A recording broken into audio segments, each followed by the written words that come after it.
السلام علیکم ورحمۃ اللہ وبرکاتہ۔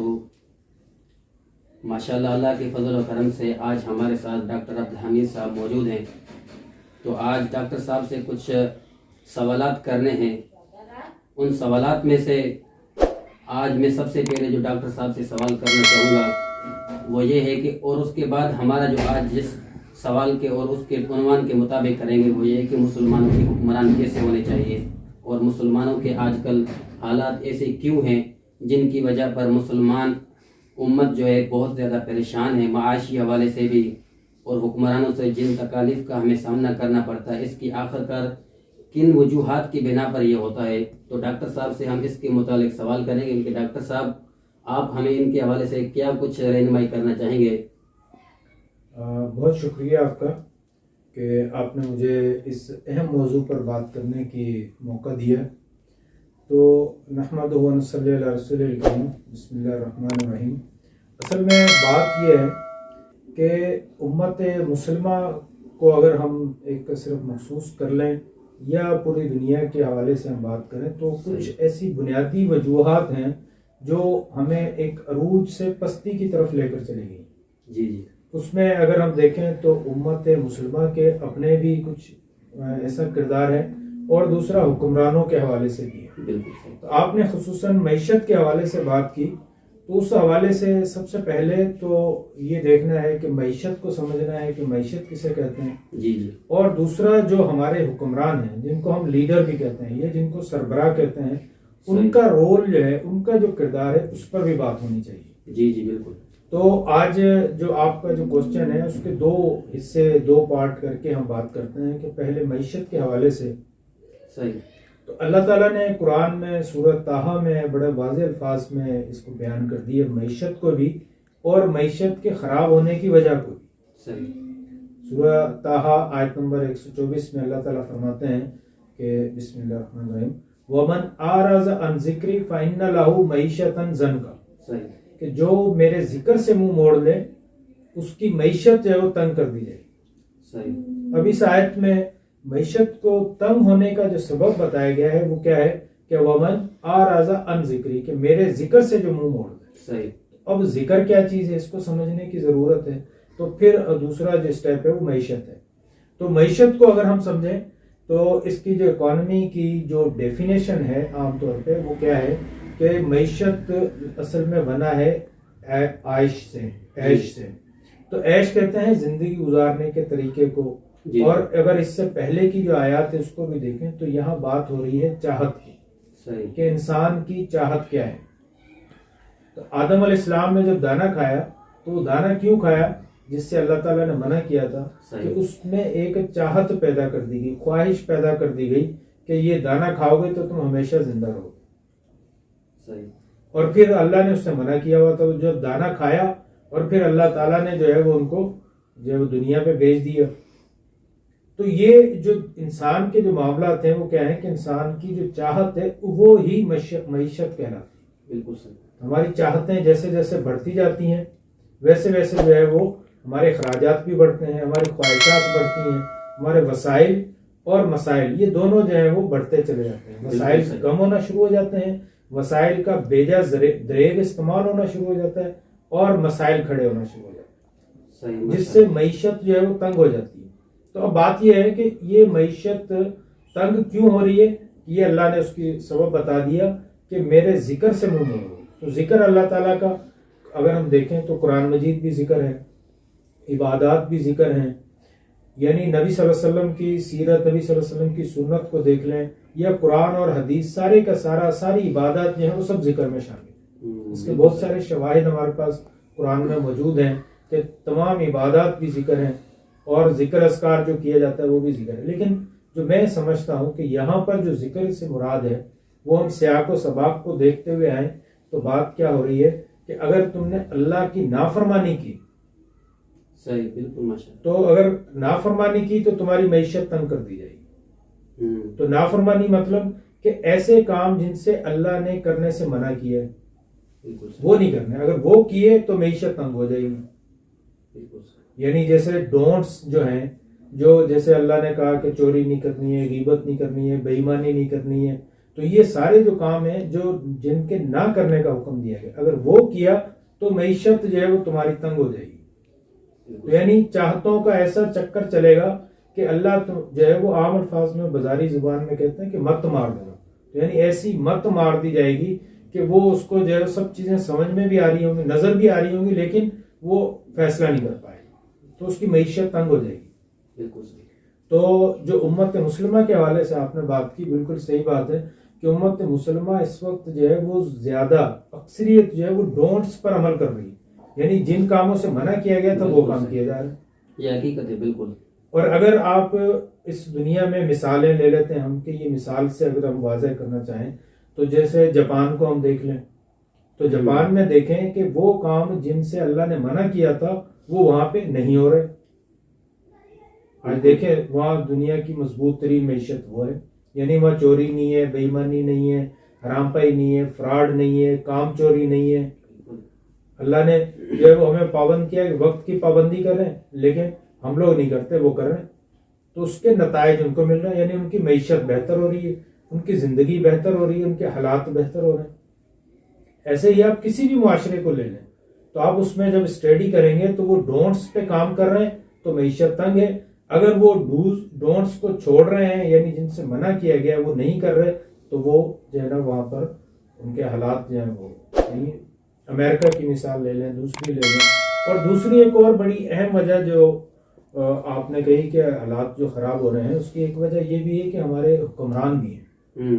اصل میں بات کیا ہوتی ہے کہ حاکم یا لیڈر کون ہوگا، سربراہ کون ہوگا، اور اس کی ذمہ داری کیا ہے. ہاں، یہ بھی ہے نا کہ ایسے یعنی ہم عوام، ایک عام لوگ اپنے حکمرانوں کو کیسے پہچانے کہ یہ ہمارے لیے حکمران بنے تو اچھے رہیں گے. اس کے حوالے سے بھی کچھ مزید وضاحت کر لیں. آپ نے بالکل صحیح بات کی، بڑا صحیح سوال اٹھایا کہ آخر ہمیں کیسے پتا چلے کہ یہ لیڈر صحیح ہے، یہ سربراہ صحیح ہے. تو دیکھیں کہ ہمارے ہاں کیا ہوتا ہے کہ ہر شخص جو ہے وہ سربراہ ہے. نبی صلی اللہ علیہ وسلم کی حدیث بھی ہے کہ ہر ایک شخص سے اس کے رعیت کے بارے میں سوال کیا جائے گا. بالکل صحیح. اب رعیت، ہماری رعیت کون ہے؟ جیسے گھر کا جو سربراہ ہے وہ اس کے گھر کے بارے میں اس سے سوال کیا جائے گا، یعنی اس کو گھر کی مینجمنٹ کرنی ہے. بالکل صحیح. ایسے ہی محلے کے لیول پر آ جائیں، کنٹری کے لیول پر آ جائیں، دنیا کے لیول پر آ جائیں، تو وہ سربراہ، ہر شخص جو ہے وہ سربراہ کا رول ادا کر رہا ہے. لیکن اب ہمیں کیسے پتا چلے کہ یہ سربراہ صحیح ہے یا غلط ہے؟ تو اس کا ویسے تو سربراہ کی کوالٹیز پر میں نے گفتگو کی تھی پہلے، وہ آن ریکارڈ ہیں. لیکن عام سادہ سی مثال سے ہم سمجھنے کی کوشش کرتے ہیں کہ اگر ہم یہ دیکھیں کہ انسان کی زندگی میں جیسے ہمارا گھر ہے، گھر کے اندر کوئی ایک شخص جو ہے، جیسے بڑا بھائی ہے یا والد ہے، وہ سربراہ ہے. تو دیکھیں کہ مسائل بڑھ رہے ہیں یا کم ہو رہے ہیں، تو پتا چل جائے گا کہ وہ سربراہ صحیح ہے یا غلط ہے. اچھا، بالکل صحیح. جیسے والد کا انتقال ہو گیا تو اب بڑا بھائی جو ہے وہ گھر کا سربراہ بن گیا. بالکل صحیح. تو ہم دیکھتے ہیں کہ والد کے ٹائم میں گھر کے کیا مسائل تھے، اور اب جو بڑا بھائی جب سربراہ بنا ہے تو اس وقت کیا مسائل ہیں. وہ مسائل کم ہوئے ہیں، بڑے ہیں، یا اسی نوعیت پر، اسی جگہ پر ہیں. صحیح. اور اگر ملکی لیول پر دیکھیں تو آج دیکھیں کہ ہمارے پاس پاکستان میں بہت سارے مسائل ہیں، لیکن اگر ہم تھوڑا سا پیچھے جائیں، یعنی 10 سال پہلے جو مسائل تھے، کیا آج وہی مسائل ہیں، یا وہ مسائل بڑھ گئے ہیں، یا وہ مسائل کم ہوئے؟ بالکل صحیح. عام بندوں سے پوچھیں گے تو پتہ یہ چلا کہ یہ مسائل بڑھ گئے. بڑھ گئے ہیں تو اس کا مطلب کہ ہمارے سربراہ جو ہیں وہ اپنے فرائض صحیح طرح سے ادا نہیں کر رہے. بالکل صحیح. تو ان کے کہیں نہ کہیں جو ہے وہ معاملات خراب ہیں. یعنی یا تو نمبر 1 کہ وہ نااہل ہیں. عام طور پہ لوگ یہ سمجھتے ہیں کہ جی ملک میں پیسے نہیں ہیں، اس وجہ سے معاملات خراب ہیں. تو معاملات بھی، پیسے خراب ہیں تو پیسے کم ہیں، تو پیسے کیوں کم ہیں، کس وجہ سے کم ہو؟ بالکل یہ بھی تو معاملہ ہے نا. تو صرف پیسہ ہی ہر چیز نہیں ہے، دوسری چیزوں کو بھی تو دیکھنا ہوتا ہے. لازمی ہے کہ پیسے، اگر دیکھیں قانون کی بات ہے، عدل کی بات ہے.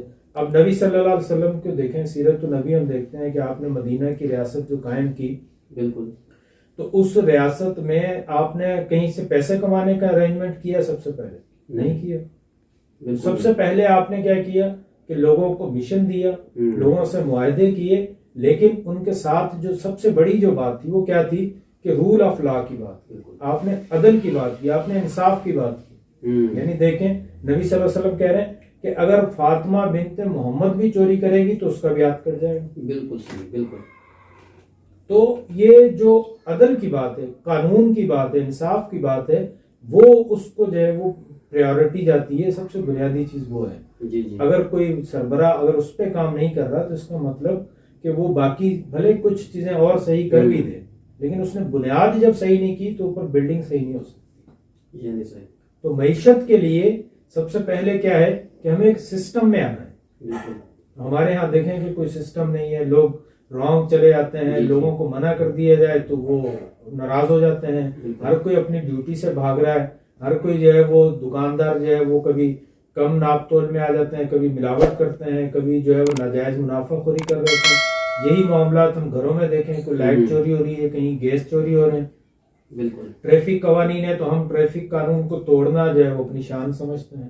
اچھا ڈاکٹر صاحب، ایک اور سوال ہے تو اس کے حوالے سے بھی ہم آپ سے ایک چھوٹی سی ریکویسٹ کریں گے کہ ایک مختصر سی وضاحت کر دیں کہ اچھا تو یہ بتائیں کہ دیکھیں اسلام میں اندر اللہ کے رسول نے فرمایا کہ ایسے حکمران جو ہے، یعنی حکمران آنے کا مطلب یہ ہوتا ہے کہ مسلمانوں کی خیر خواہی ہونا اور ان کے مال اور ان کی دنیاوی زندگی اور ان کی عزتوں کا حفاظت کرنا، جن کی وجہ سے اللہ ایسے حکمرانوں کو مسلمانوں کے اوپر لاتا ہے. تو آج کل جو مسلمانوں کے اوپر جو حکمران ہیں، ایسے حکمرانوں کے حوالے سے آپ کیا کہنا چاہیں گے کہ کیا یہ ان کیٹاگری میں شامل ہیں کہ نہیں؟ آپ نے بڑی ایک اچھی بات کی. اللہ تعالیٰ نے قرآن میں جو کہا ہے کہ حکمران جو ہے وہ خیر خواہی ہوتے ہیں، عوام کی بھلائی کے لیے ہوتے ہیں. لیکن بات یہ ہے کہ وہ حکمران جو کہ جیسے خلیفہ ہیں، جی جی ٹھیک ہے، جن کو کوالٹیز کی بنیاد پر خلیفہ بنایا جاتا ہے، جی. یعنی جن کو حاکم بنایا جا رہا ہے وہ اس وجہ سے بنایا جا رہا ہے کہ ان کی دینداری دیکھ کر. بالکل صحیح، ماشاء اللہ. لیکن ہمارے ہاں کیا ہو رہا ہے کہ ہم لوگ جو ہے وہ یہ دیکھ رہے ہیں کہ کس نے زیادہ ووٹ لے لیے. اچھا اچھا، یعنی ہمارا نظریہ ہی غلط ہے. وہ بنیاد ہی غلط ہو گئی نا. بالکل بالکل. ہم یہ نہیں دیکھ رہے کہ اس شخص کا کریکٹر کیسا ہے. جیسے آپ دیکھیں کہ نبی صلی اللہ علیہ وسلم کے بعد حضرت ابو بکر کو، عمر کو، عثمان کو، علی رضی اللہ عنہ، ان کو خلیفہ بنایا جاتا ہے تو کس بنیاد پر بنایا گیا؟ ان خلفاء نے، پھر ہم آگے یہ بھی دیکھتے ہیں کہ انہوں نے ایک شورا کی کمیٹی بنائی ہے جن سے مشورہ کرتے ہیں، تو ان کو کس بنیاد پر بنایا؟ جی جی. یعنی یہ نہیں ہے کہ یہ جو ہے وہ اس کا خاندان بڑا ہے اس لیے اس کو کمیٹی میں لے لیتے ہیں، اب یا اس کے لوگ جاننے والے بہت ہیں اس لیے اس کو کمیٹی میں لے لیتے ہیں. نہیں، بلکہ کمیٹی میں کیوں بنایا گیا، رکھا گیا کہ ان لوگوں سے مشورہ کیا جا رہا ہے، وہ لوگ جو کہ سینئر ہیں، جنہوں نے زیادہ وقت نبی کے ساتھ گزارا ہے. بالکل صحیح. جو بدری صحابی ہیں، جو اہل علم زیادہ ہیں، تو ان کو جو ہے وہ وہاں پر قاضی مقرر کیا جا رہا ہے. ان کے ساتھ جو ہے وہ عمر رضی اللہ تعالیٰ نے مشورہ بھی کر رہا ہے. بالکل صحیح. بالکل. اب جب حضرت ابو بکر کا انتقال ہوتا ہے وہ ایک کمیٹی بناتے ہیں کہ ان میں سے کسی کو جو ہے وہ خلیفہ بنا لیں. عمر بھی ایسے ہی کرتے ہیں کہ ان کمیٹی میں سے کسی ایک کو آپ خلیفہ بنا لیں، یا یہ خود آپس میں مشورہ کر لیں. تو وہ صحابی کون ہیں، ان کو دیکھیں، خاص کوالٹیز کو سامنے رکھ کے بات کی گئی. بالکل. تو یہ اگر ٹائم زیادہ ہو تو پھر اس کوالٹیز پر ہم آگے بات کر سکتے ہیں. تو مختصر یہ کہ ان کا کریکٹر دیکھا گیا، یعنی ان کی دینداری دیکھی گئی. جی جی. لیکن ہمارے یہاں کیا ہوتا ہے کہ جناب جس کو زیادہ ووٹ مل گئے، یا جو جس کا والد وزیر اعظم تھا اب اس کا بیٹا وزیر اعظم بن رہا ہے. بالکل. یعنی ہماری ریاست ہے، سیاست ہے ساری. تو یہ چیزیں نہیں ہیں. اسلام نے جو حکم دیا ہے، جو یہ آیت جو آپ نے کوٹ کی، بالکل اس کا مطلب یہ ہے کہ وہ حکمران جو کہ کوالٹیز کی بنیاد پر آئیں گے، کریکٹر کی بنیاد پر آئیں گے، تو وہ یقیناً عوام کی خیر خواہی کی بات کریں. ورنہ جو کریکٹر صحیح نہیں ہوگا، جن کا جو کریکٹر کی بنیاد پر نہیں آئیں گے، تو ان کی ترجیح زیادہ اپنی ہوگی. جی جی. جس کی ابھی ہم مثال دیکھتے ہیں کہ پچھلے دنوں جو ہے وہ نیب کے قوانین چینج کر کے سارے کیس ختم کروا دیے. صحیح. بالکل. موجودہ زمانے میں اس کی مثال ہم دیکھ لیتے ہیں کہ یہ کریکٹر اگر ان کا صحیح ہوتا تو وہ کہتے ہیں نہیں جی پہلے کیس چلائیں پھر ہم آئیں گے. اس دن جو ہے وہ ان کے فرد جرم عائد ہونی ہے، اس دن وہ وزیر اعظم کا عہدہ اٹھا رہا ہے. تو یہ چیزیں کیا ظاہر کرتی ہیں؟ بالکل صحیح. یعنی ڈاکٹر صاحب آپ کے کہنے کا مطلب یہ ہے کہ یعنی یہ سب کچھ ہمارے ہاتھوں کی کمائی کی وجہ سے ایسے ہوتا ہے، ایسے کہ یعنی ہمارے کرتوت ایسے ہیں جن کی بنا پر ایسے حکمران ہمارے اوپر مسلط ہو جاتے ہیں. اگر ہم اللہ کے بتائے ہوئے فرامین کے مطابق عمل کریں تو ایسے حکمران ہمارے اوپر نہیں عائد ہو سکتے ہیں. ایسے ہی ڈاکٹر صاحب؟ ہاں بالکل ایسا ہی ہے کہ اگر انسان سارے خود سوچنا سمجھنا شروع کرے، یعنی ایک لمحے کے لیے رک کر سوچ لیں کہ میں کیا کرنے جا رہا ہوں، تو بات کلیئر ہو جائے گی. تو بات یہ نبی صلی اللہ علیہ وسلم بھی کیا کرتے تھے، یہی نبی صلی اللہ علیہ وسلم نے بھی سب کو سوچنے سمجھنے کا مشورہ دیا، موقع دیا، پھر آگے جو ہے وہ بات چلیے. خلفائے راشدین کو بھی ہم یہی دیکھتے ہیں کہ وہ لوگ پہلے خود فیصلہ کر رہے ہیں، دیکھ رہے ہیں کہ صحیح ہے یا غلط ہے. تو لیکن ہم دوسروں کی باتوں میں آ جاتے ہیں.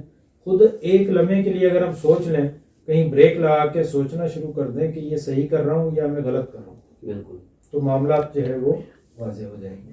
ماشاءاللہ. بالکل ڈاکٹر صاحب، آپ کی بات ماشاءاللہ بہت اچھی لگی ہمیں. اللہ رب العالمین آپ کو دنیا اور آخرت کی ساری خوشیاں نصیب عطا فرمائے. آپ نے سب کچھ دیکھ لیا اور آپ نے سمجھ بھی لیا ہے کہ ڈاکٹر صاحب کی بتائی ہوئی باتوں پر ہمیں عمل کرنا چاہیے. تو آج کی اس ویڈیو کو یہاں پر اینڈ کرتے ہیں. انشاءاللہ اگلی ویڈیو میں نئے کسی موضوع کے ساتھ آپ کے سامنے حاضر ہوں گے.